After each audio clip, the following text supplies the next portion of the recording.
Teachers of Reddit, what is something a student of yours has said that made you think, wow, there is no hope left for you? Principal at an inner city high school. I had to sit down with a student who had been caught plagiarizing for a second time. This time. From The Onion. High school teacher here, dude. If you don't start coming to class and doing the work, you'll fail out of school. School's done nothing for me. I'm gonna rap to pay the bills, bro. Kid was an awful musician. Couldn't make a beat. Couldn't write a rhyme to save his life. There was this kid named Lawrence who was one of those typical wallflower Catholic kids I grew up with. His dad was in our scout troop as a leader and was really meticulous. Like everything had to be just so. In the late 70s, most of the troop leaders had a relaxed dress code, but Lawrence's dad dressed like a 1940s scouting manual model, complete with a brown uniform and wide-brimmed hat. Everything was pleated and pressed. His dad drove an old MG Roadster that was constantly breaking down. They were upper class, and mom was not in the picture. But the way Lawrence's dad picked on him was brutal. Stand up straight, Lawrence. Chin up. Be a good lad, chest out. Chin up. Lawrence. Don't go over there, it's dirty over there. Lawrence. Stand straight and tall when I address you. Don't be rude, wait until I have started eating before you start. Lawrence. Do I have to raise my voice, Lawrence? By high school, Lawrence just gave up. He wasn't perfect enough, so why bother? He stared into space. He attended school in person, only just a blank and hollow shell. His clothing didn't change, it only became dirtier. His hair got long. He lost weight, and his clothes just hung on him. I think the only way to deal with his dad's control issues was passive resistance. By his senior year in high school, he flunked out. Not sure what happened to him after that. Kid, totally serious, I'm going to drop out. I'll make money off of YouTube. Me, how many views are your videos getting? Kid, I have 4 subscribers, so I just need a few more. I teach high school math geometry. One of my students said, why do we even need math? All I care about is money. His classmates proceeded to laugh. Spent 15 minutes on a math lesson, do examples. Handout worksheet, do one on the worksheet with them. He asked, so you just want us to fill this in with random numbers? Speechless. Incident number 1, can we just not learn this? It's hard. We should just skip it. Incident number 2, I don't have to get good grades. My grandfather owns a house, and when he dies, my family is going to sell it for $1 million, so I won't have to ever get a job. My wife told me this story about a time she was lecturing a kid on why he should try to do well in school. She asked him what he wanted to be when he grows up. His response, I want to be in jail. That's where my dad and uncle is. She had no response. Probably the only time in her career that she was left speechless by a student. I had a student who was always acting up. I constantly tried talking to him about his behavior, and I wrote plenty of referrals. Throughout all of this, I would email and call his mother, but never got a response. One day he was pacing around and texting someone. I told him to put his phone away, and he said, I can't. I'm not too happy right now, so I said, will you take it out to the hall and I'll give you 1 minute? His response really shook me. He said, no, I'll sit down. I just want my mom to turn the water back on. When all you know about a student is what you see in the classroom, it can be easy to forget they may not have a great home life. So I did wonder, is there hope for him? But it also wasn't truly any fault of his own. He just had a shit home life where he was stricken by poverty. I want to be a drug dealer, but the cool kind. You know, the ones that wear a suit and carry a briefcase. He was 17 at the time and completely serious. He was expelled a month later for jumping another student. When is the teacher coming? This wasn't the first lesson I had with this child. I teach first-year US law students. More than you would care to believe, they don't know America has 3 branches of government, much less what the branches do. I teach computer science in university. I get a lot of freshmen that pluck the major because they heard it was a high-paying major, but don't actually like the subject. But the worst was a recent student that asked if they could just do the assignments by hand. They didn't want to use a computer, they didn't really like using them. People use computers too much, I don't start doing that. Also thought computers could do too much, and wanted people to stop using them. Brah, this is a programming course. For computers. In a major about making computers do things. You are gonna need to use a computer. Needless to say, I told them this wasn't probably the major for them. I used to teach science in a public high school. Had to convince a sophomore that trees came from seeds. Blew his mind. I had a first grader throw chairs and desks at me for about a week, after 2 months of horrific behavior that the parents and administration ignored. One hard enough to injure my knee. Before I finally had enough video evidence for the principal to get involved. Student refused to speak to me at all. Eventually my co-teaching partner got him to explain why he was doing it. I just don't like him. I feel bad for the kid. He has serious emotional problems. I don't know if I'd say there is no hope left, because first grade is pretty young to write someone off. I hope he gets treatment. I had one 4-year-old who couldn't hold a pencil. He couldn't remember how to pick it up, and didn't have the strength to push it down hard enough on the paper to get any leverage. He couldn't color, had no motor skills whatsoever. He didn't have a dominant hand. His parents liked to leave him at my learning center for an hour, even though he couldn't use the bathroom on his own. He was 4 years old and didn't have the slightest grasp of the alphabet, and couldn't retain anything we taught him. It took a month to get him to count to 10. My theory on all this is, on top of a learning disability developmental delay his mom was in denial of. He was a natural lefty who was forced to use his right hand but, because of the disability, couldn't. And ended up not developing any motor skills in either hand. Poor kid. Not a teacher but worked at a school for a while. Had a 4th grader say that he didn't need school because he was going to have a wife and she would do everything. Same student while disrupting the entire class also said, "What are you going to do? I know you can't hit me." A girl, 8th grade told me she wanted to have kids, 23 by the time she was 18 so she could have the energy to keep up with them, and then be a stripper to support them. Not a teacher but, my wife had a student in 3rd grade who refused to do any writing assignments. My wife told him that she was going to call his parents to explain to them what was going on if he didn't start doing his work. He said, "I don't care. My mom said I don't have to do anything I don't want to do. Rules don't apply to me." My wife called his mom and his mom told my wife that she, meaning my wife, just has to understand how her son is, and if he doesn't want to do the work, then he doesn't have to. His behaviors all made sense after that, and it was a very tough year. He stopped doing all work and started harassing other kids, probably partially due to boredom since he was doing nothing else by the end of the year. As long as he was happy, my wife couldn't get the mom on board. I taught lower elementary. Most teachers will get frustrated at some point by how hard it can be to get a child who may be lacking upstairs some extra help. This was the case with one of my favorite students. It didn't matter that he couldn't do any of the work that his peers were doing. Due to his incredibly low IQ, he was performing at his ability level. But he was just so nice to everyone. I had set aside time every day to help him with his reading. We were using the short story of The Ugly Duckling. It had one short sentence on each page, and after 2 weeks, he could get through it with minimal help. However, reading the words isn't all there is to reading. I had asked him if he could tell me what the story was about since we had spent time on it every day for the last 2 weeks. He starts his oral retelling off great, and I'm super excited. This is a huge deal for my man because up until this point, I couldn't get any retell or comprehension out of him.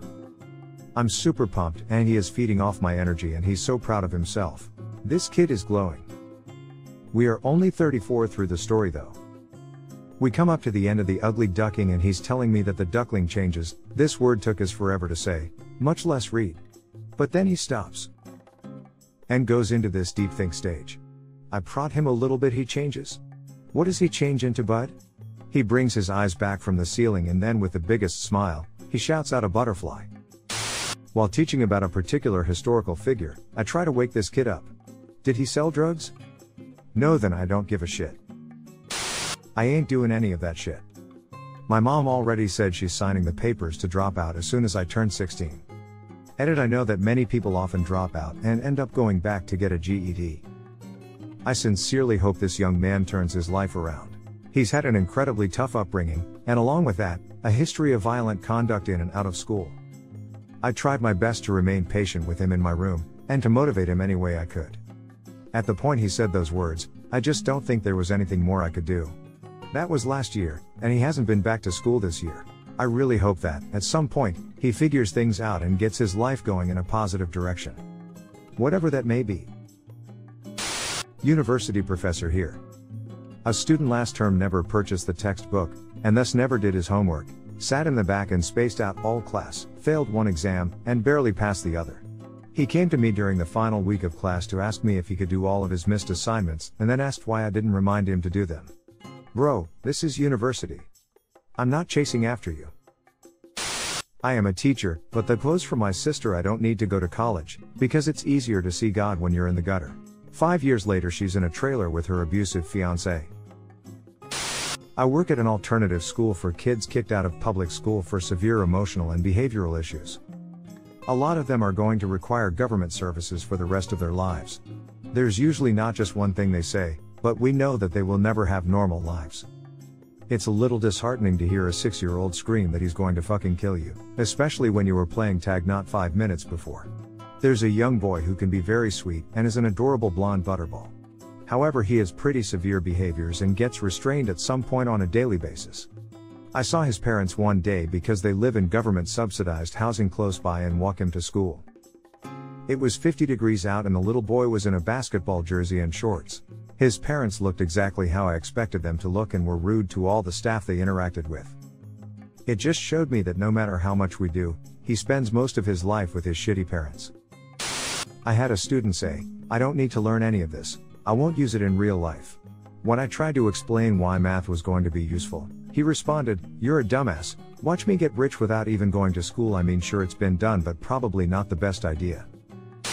I had one student at a bilingual school in Mexico, who after being at this school and supposedly learning English for 5 years, still couldn't speak it and barely tried to make any effort to learn anything. Didn't do assignments and failed almost every test. When we mentioned it to her parents, their attitude was that she doesn't really need it because she will just marry someone who will take care of everything for her. My thought was, who would want to marry someone who doesn't know anything and makes no effort? I didn't teach, but I tutor-mentored for a few years. Heard one student say she didn't care about school, didn't want to go to college because she will just go on welfare. One 6th grader was expelled for behavior. Constantly was kicked out of class, fought, dress code violations, including wearing gang colors. Expelled at 13, couldn't multiply, could barely read. Can't remember one specific thing he said to make me think he had no hope, but it was pretty depressing. I'm a high school earth science teacher. 11th grader says, "Wait, we don't live inside the earth?" After months of learning about maps and cardinal directions in our grade 9 geography class. Is north always the way you are facing? There is no helping you, kid. Edit: I am not at a school at the South Pole. Not a teacher, but a kid in my class tried to explain to the teacher that he doesn't care about school because he'll just live on his parents' money and told her that he can buy her because she's a poor ass. I asked a kid what he wanted to do when he grew up and his answer was, "I dunno, something to do with memes." Paris isn't in France. That was like 9 years ago and I haven't forgotten it. I asked my students what they could have done to better prepare themselves for their exam. One responded with, "You should have told me to revise better." The revision sheets and "this is real we important" wasn't enough apparently. While trying to help them, like seriously going out of my way. Them shut up. This is probably going to be buried, but I like to reference this one from time to time. I had a student who was a hoarder. He was one of those kids that we all remember who had the backpack that was filled with everything for every class. It looked like this kid carried around a small grocery cart on his back. One day, I'm walking him to his locker to look for an assignment that I knew that I had given him before, and I smell this nasty smell. Big surprise, it's his locker. Open it to find 89 cartons of chocolate milk stacked inside. That's not all on the floor. He had a pretty large mason jar filled with what looked like dead bugs. I asked him why he had so much milk in his locker and he said stone-faced to dip the bugs in. Never sure what happened to this kid when he left, but that was the most disturbing for me. I'm a 2nd grade teacher. I have a boy who lies constantly, about anything. He was on camera, watching the footage of himself punching a student in the face, and he crossed his arms and said, "If I didn't do it, then I didn't do it." The worst part is Imam believes every word he says and attacks the school for making him accountable for his actions. He's going to do something as an adult and go to jail. When they pull him away, I know he's going to be yelling, "If I didn't do it, I didn't do it." 7th grade, in the U. On the first day of class, the students each said what they did over summer. One kid said he went to Germany. The kid sitting next to him audibly asked where that was, and if it was further away than Chicago. I thought he must have misunderstood what the first guy said, so I intervened. Chicago is about 100 miles away, Germany is in Europe, That's another continent entirely. The kid looked blankly at me and asked what that was. The word continent. I was dumbfounded by gestured at the map of the world on the wall and pointed at the continents, thinking he must have leaned them pronounced differently or something. But nope. He literally didn't know what they were. And never realized that the picture on the wall of the geography room was actually a map of the world. He was in 7th grade. And he didn't know what a continent was. Or have even a toddler's level of understanding of what a map was. I once had a student who didn't know what the answer to 5 by 5 was. This was in the preparatory year of a private medical university. Fear for the patients if he ever graduates. Me, what country did the United States gain independence from? Student A, Hispanic. Me, Tunisia, that's an ethnicity. Student Nua, it's a country in Africa. Me, internally Tunisia, you're fucking 13, what the hell? Me, externally okay, well, can someone help Tunisia answer the question? Other student France. I teach English in Japan and sometimes here. I don't understand this because I am Japanese. I had an 11th grade student who failed 3rd quarter and was at a 40%. He knew his grade, he told me both and asked, so, does that mean I pass with a D? I had a senior say she didn't think it was fair. I've grown to hate that word BTW, that my exams use short answer questions instead of multiple choice. She said some of us just aren't good writers. I responded that if you're a senior in college and can't string a few sentences together, something has gone wrong. She stormed out of class. Had my year 2 private student try to flip overturn his study table on me, didn't work. I slammed it down and screamed at me to write out his homework because that's what his mom pays me for. There's still hope, but it made me so sad and angry as soon as he assumed I was of a lesser position than him just because I was being paid. Like, yeah, nah, bye. On Friday, a girl told me that she and her mother were walking down the street behind an old man. The old man reached into his pocket for something and all his money fell onto the sidewalk. She and her mother ran and picked it all up. When the old man tried to take it back from them, they told him it was their money and to go to hell. It's not what they said, it's what they didn't say. I asked him to read out loud and he just stared at the paper. I soon found out that he read at a kinder level as a 5th grader. Didn't want to put in the work himself, instead just waited for someone to read it for him. His comprehension was there, but he wanted everything spoon-fed to him.